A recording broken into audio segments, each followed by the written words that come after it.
আমরা এখন আলোচনা করব চার্জ বা আধান। আধান বা চার্জ। তো চার্জে আলোচনা করার আগে আমরা প্রথমে একটু আলোচনা করি আসলে চার্জ কনসেপ্টটা আসে কেমনে।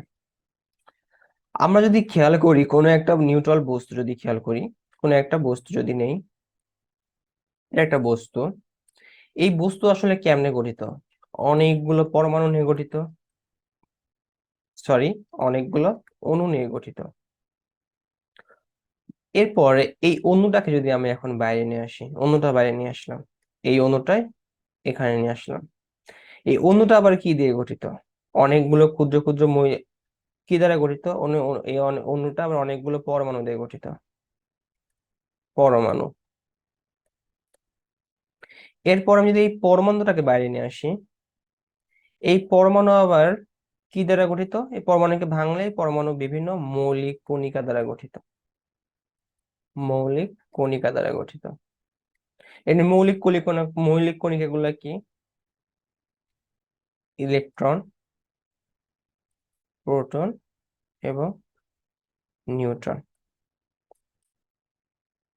তো আরো কিছু মৌলিক কম্পোজিট কণিকা আছে, তো আমাদের ওগুলো আলোচনার বিষয় না। তো মূলত তিনটা মৌলিক মৌলিক কণিকা কি কি? ইলেকট্রন, প্রোটন এবং নিউট্রন। তো আমরা কি জানি? ইলেকট্রন এর চার্জটা কি? নেগেটিভ জানি আমরা। ইলেকট্রনের চার্জ কি? নেগেটিভ। প্রোটনের চার্জ কি? পজিটিভ। আর নিউটনের কোনো চার্জ নাই, আধানহীন। তো আমরা এতটুকু বুঝলাম।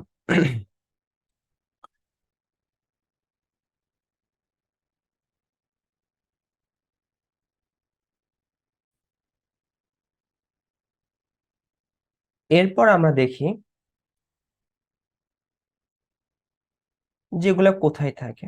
কোন একটা পরমাণুর যে নিউক্লিয়াস থাকে, ওই নিউক্লিয়াসের মধ্যে থাকে কি? নিউক্লিয়াসের মধ্যে থাকে হচ্ছে নিউট্রন আর প্রোটন। আর নিউক্লিয়াসের বাইরে যে কক্ষপথ গুলো থাকে, এই কক্ষপথ গুলোতে আমাদের কি থাকে? সাপোজ যদি আমরা সোডিয়াম ধরলাম, এই বস্তুটা সোডিয়াম, এই পরমাণুটা, তাহলে সোডিয়ামের ক্ষেত্রে কত? 281, মানে এর প্রথম কক্ষপথে থাকে কয়টা ইলেকট্রন? দুইটা। তারপরের কক্ষপথে থাকে হচ্ছে আমাদের 8টা, এবং সর্বশেষ কক্ষপথে থাকে আমাদের একটা ইলেকট্রন। তো এই যে নিউক্লিয়াসের মধ্যে কি আছে? নিউট্রন এবং প্রোটন, আর বাইরে কক্ষপথে আছে কি? ইলেকট্রন। তো যখন হচ্ছে আমাদের একটা বস্তুতে এই প্রোটন সংখ্যা এবং ইলেকট্রন সংখ্যা যখন সমান থাকে, প্রোটন সংখ্যা এবং ইলেকট্রন সংখ্যা যখন সমান থাকে, তখন আমার বস্তুটা থাকে হচ্ছে নিউট্রাল।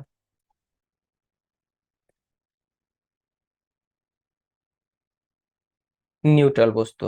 এটাকে আমরা অনেক সময় বলি, বাংলাতে বলি অনাহিত। অনাহিত বস্তু। আর যখন এই বস্তু যখন চার্জ হয়, যদি কোনো সময় পজিটিভ চার্জের আধিক্য থাকে, যদি পজিটিভ চার্জ বেশি থাকে বা নেগেটিভ চার্জ থাকে, কোন একটা চার্জে যখন চার্জ দিতে হয়, তখন তাকে আমরা বলি হচ্ছে আহিত।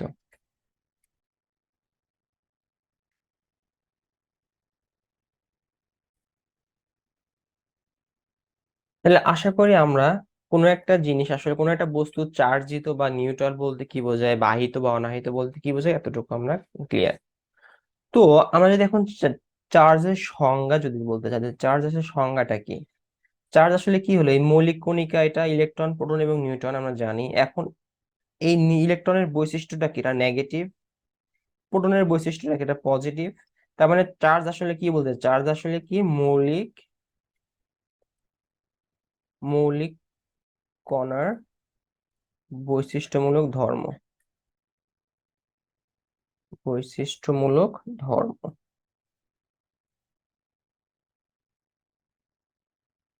তাহলে চার্জ কনসেপ্ট আশা করি ক্লিয়ার, যে চার্জ জিনিসটা কি। আমাদের একটা বস্তু কিভাবে গঠিত হয়? অণু। অণু মানে একটা বস্তু গঠিত হয় অনেকগুলো অণুর সমন্বয়ে। অণুগুলা গঠিত হয় কি? বিভিন্ন অনেক ধরনের পরমাণু সমন্বয়ে। পরমাণু সমূহ আবার গঠিত হয় মৌলিক কণিকা দ্বারা। মৌলিক কণিকা কি কি? ইলেকট্রন, প্রোটন এবং নিউট্রন। এরপর আমাদের ইলেকট্রন কি জানি? Negative charge, proton positive charge, আর হচ্ছে আমাদের নিউট্রনের কোনো চার্জ নাই। এরপর আমাদের একটা পরমাণু, এটা আমি সোডিয়াম ধরে নিলাম। তো সোডিয়ামের আমাদের নিউক্লিয়াস আছে, নিউক্লিয়াসে কি থাকতেছে? ইলেকট্রন এবং প্রোটন থাকে। তো ইলেকট্রন এবং প্রোটন নিউক্লিয়াসে আছে, এবং নিউক্লিয়াসের বাইরে আছে কি? ইলেকট্রন। যখন একটা বস্তুতে যখন আমাদের শুধু যদি শুধুমাত্র প্রোটন এবং ইলেকট্রন সংখ্যা সমান থাকে, তাহলে আমাদের সেই বস্তুটা কি থাকে? নিউট্রাল। আর যখন কোনো একটা বস্তুতে মানে যখন একটা বস্তু যদি চার্জিত হয় তখন সেটাকে বলা হয় আহিত অনা আহিত বস্তু, আর যখন চার্জ থাকে না তখন বলা হয় অনাহিত বস্তু। সাপোজ যদি এখান থেকে যদি আমি ইলেকট্রন যদি আমি এখান থেকে দিয়ে দেই বা ইলেকট্রন যদি চলে যায়, তাহলে পরে এখানে কি সোডিয়াম প্লাস হয়ে যাবে।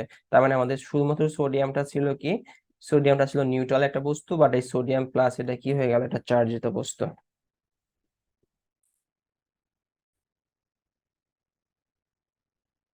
এখন দেখব একটি বস্তুর যে চার্জটা আমরা দেখলাম যে একটা বস্তুর চার্জ কি হয়, চার্জটা হচ্ছে আমাদের পজিটিভও হতে পারে নেগেটিভও হতে পারে। এখন একটা বস্তুর চার্জ কখন পজিটিভ হবে আর কখন নেগেটিভ হবে আমরা সেটা দেখবো। একটা বস্তুর চার্জ তখনই পজিটিভ হবে বা নেগেটিভ হবে, মূলত এগুলো ডিপেন্ড করে হচ্ছে ইলেকট্রন আসক্তির উপরে। চার্জ কেমন হবে এটা ডিপেন্ড করে ইলেকট্রন আসক্তির উপরে।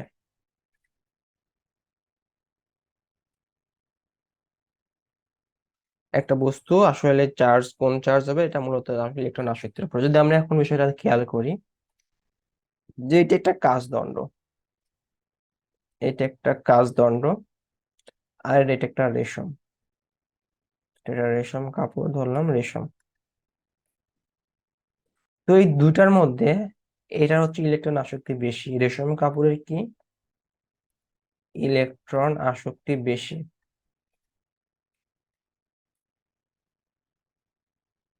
আমি যদি আরেকটা বস্তু নেই এখানে, এটা নিলাম হচ্ছে ইবনাইট দণ্ড, ইবনাইট দণ্ড, আর এখানে নিলাম হচ্ছে একটা প্লানেল। তো এই দুটার মধ্যে আবার ইবোনাইটে আবার ইলেকট্রন আসক্তি বেশি।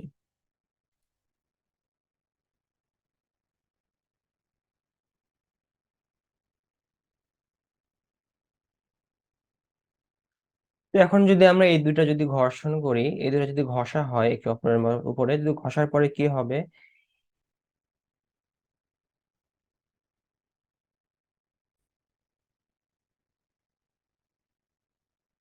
তো তখন কি হবে, এখানে আমাদের নেগেটিভ চার্জ, এই নেগেটিভ চার্জ গুলো এখানে চলে আসবে। তো আমি যদি একটু খেয়াল করি, এই কাজ প্রথমে কি ছিল, নিটল অবস্থায় ছিল, রেশম কাপড় নিটল অবস্থায় আছে, মানে এখানে সমান সংখ্যক পজিটিভ এবং সমান সংখ্যক নেগেটিভ চার্জ আছে। একইভাবে আমাদের রেশম কাপড়ে সমান সংখ্যক পজিটিভ এবং সমান সংখ্যক নেগেটিভ চার্জ আছে। যখন এটা দ্বারা যখন ঘষা হবে, ঘর্ষণের পরে কি হবে, এখান থেকে নেগেটিভ চার্জ গুলা রেশমের মধ্যে চলে আসবে। তো এখান থেকে যদি নেগেটিভ চার্জ চলে আসে তাহলে ওখানে কি সৃষ্টি হয়, কোনো একটা ইলেকট্রন যদি চলে যায় তাহলে ওখানে হোলের সৃষ্টি হয়। তো হোলের সৃষ্টি মানে কি, হোল মানে কি পজিটিভ, তার মানে কি এখানে এটা কি হয়ে যাবে, এটা পজিটিভ চার্জ, তাহলে এখানে শুধুমাত্র ইয়ে আছে, এটা কি হয়ে যাবে, পজিটিভ চার্জ দিতে হয়ে যাবে। আর এখান থেকে এখানে আমাদের কি যাবে, ইলেকট্রন চলে যাবে, এখানে ইলেকট্রন চলে আসবে, তো এখানে ইলেকট্রনের আধিক্য হয়ে যাবে। তাহলে পরে এখানে কি হবে, এটা নেগেটিভ চার্জ দিতে হয়ে যাবে। একই ভাবে যদি আমরা ইবোনাইটে যদি খেয়াল করি, ইবোনাইটে কি হবে, ইবোনাইটে যখন চার্জ করা হয় না, ঘষা হয় না, ঘষণের পূর্বে এখানে সমান সংখ্যক ইলেকট্রন সমান সংখ্যক প্রোটন আছে, এখানেও সমান সংখ্যক পজিটিভ চার্জ সমান সংখ্যক নেগেটিভ চার্জ আছে। এরপর যখন এইটা দ্বারা যখন এটা ঘর্ষণ করা হবে, ঘর্ষণে কি হবে, এইটার নেগেটিভ চার্জ গুলা এখানে চলে আসবে, নেগেটিভ চার্জ গুলা চলে আসবে।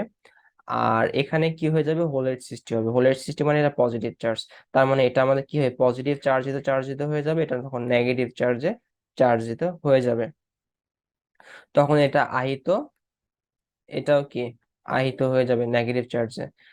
তো তাহলে আমরা কি যদি ইলেকট্রন আসলে কোনটা পজিটিভ চার্জে চার্জিত হবে না নেগেটিভ চার্জে চার্জিত হবে, টোটালটা নির্ভর করবে কার উপরে, ইলেকট্রন আসক্তির উপরে। যার ইলেকট্রন আসক্তি বেশি সে নেগেটিভ চার্জে চার্জিত হবে, যার ইলেকট্রন আসক্তি কম সে পজিটিভ চার্জে চার্জিত হবে।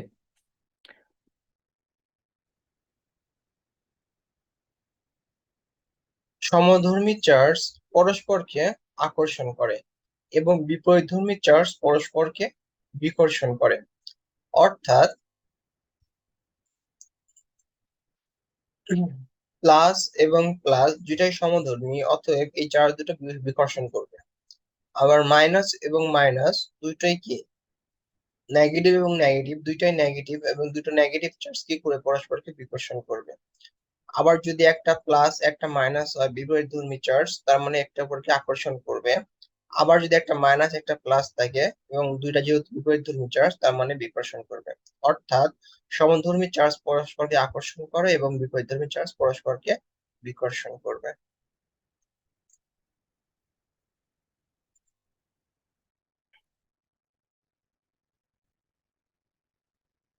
তো আশা করি চার্জের বিষয়টা কনসেপ্ট গুলা ক্লিয়ার। তো এখন আমরা যদি খেয়াল করি লাস্ট, এখন এই চার্জ এখন এই চার্জের উপর ডিপেন্ড করে এই চার্জটা হইতে পারে কি। এখন এই চার্জ হচ্ছে, যদি খেয়াল করি চার্জের বিষয়টা, চার্জ চার্জ হতে পারে স্থির, হতে পারে গতিশীল। তো আমরা যদি এখন ফাইনালি জানতে চাই, আমাদের তো মূলত জানার বিষয় কি ইলেকট্রিসিটি, তাহলে ইলেকট্রিসিটিটা কি? ইলেকট্রিসিটি মূলত হচ্ছে, যদি ইলেকট্রিসিটি বিষয়টা যদি লিখি, ইলেকট্রিসিটি হবে স্থির বা গতিশীল,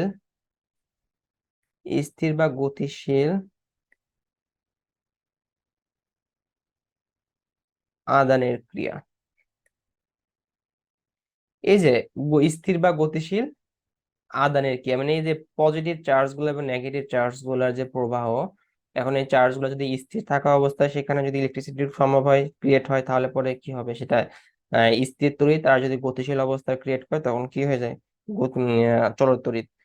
তো তাহলে আমাদের কি হলো, ইলেকট্রিসিটি মূলত কি স্থির বা গতিশীল আদানের ক্রিয়াই আসলে কি ইলেকট্রিসিটি। ইলেকট্রিসিটি। তো ইলেকট্রিসিটি তাহলে কয় প্রকার হবে? দুই প্রকার, কি কি? স্থির তড়িৎ আর একটা কি গতিশীল তড়িৎ, বা এটাকে বলা হয় চলতড়িৎ আর কি। তো চলতড়িৎ কনসেপ্টটা কি? যদি বলি স্থির তড়িৎ এবং চলতড়িৎ দুটা তড়িৎ তড়িৎ, তাহলে স্থির তড়িতের সময় কি থাকবে, চার্জ গুলা যদি স্থির থাকে, মানে স্থির আদানের ক্রিয়া থাকলে পরে সেখানে হবে কি স্থির তড়িৎ। আর যদি গতিশীল আদানের ক্রিয়া হয় তাহলে সেটা হবে কি আমাদের চলতড়িৎ। এটাকে কারেন্ট ইলেকট্রিসিটি বলা হয়, আর এটাকে বলা হয় হচ্ছে স্ট্যাটিক ইলেকট্রিসিটি। তো আমাদের আদান নিয়ে মোটামুটি বিস্তারিত আলোচনা এতটুকুই ছিল। আমাদের নেক্সট ভিডিও আসবে হচ্ছে ইলেকট্রিফিকেশনের উপরে।